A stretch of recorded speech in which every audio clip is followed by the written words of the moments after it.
ஒரு காலத்தில் ஒரு துடிப்பான காட்டில் ரூபி என்ற குட்டி முயல் இருந்தது. அவர் ஆராய்வதை விரும்பினார்.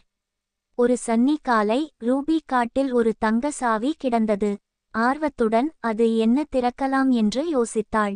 ரூபி காட்டுப்பாதையில் குதித்து தனது நண்பர்களிடம் ஒரு புத்திசாலித்தனமான வயதான ஆந்தை, ஒரு அரட்டை அணில் மற்றும் மென்மையான மான், அவர்களுக்கு மர்மமான சாவியை பற்றி ஏதாவது தெரியுமா என்று கேட்டார்.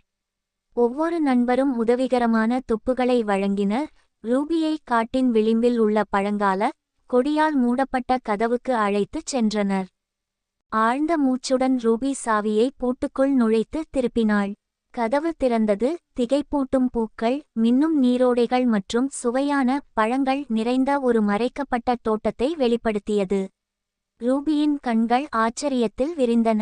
இந்த மாயாஜால தோட்டத்தை யாராவது கண்டுபிடிப்பதற்காக காத்திருப்பதை அவள் உணர்ந்தாள். தோட்டத்தை ஆராய்வதில் தன்னுடன் சேர ரூபி தனது நண்பர்களை அழைத்தார். அவர்கள் விளையாடி இனிப்பு பழங்களை சாப்பிட்டு சுற்றியிருக்கும் அழகைக் கண்டு வியந்து பகல் பொழுதை கழித்தனர். அன்று முதல் ரூபியும் அவளுடைய தோழிகளும் அடிக்கடி அந்த இரகசிய தோட்டத்திற்குச் சென்று அந்த மாயாஜால சாகசத்தையும் அது தந்த மகிழ்ச்சியையும் ரசித்தார்கள். ஆர்வமும் நண்பர்களுடன் பகிர்ந்து கொள்வதும் மிக அற்புதமான ஆச்சரியங்களுக்கு வழிவகுக்கும் என்பதை அவர்கள் அறிந்தனர்.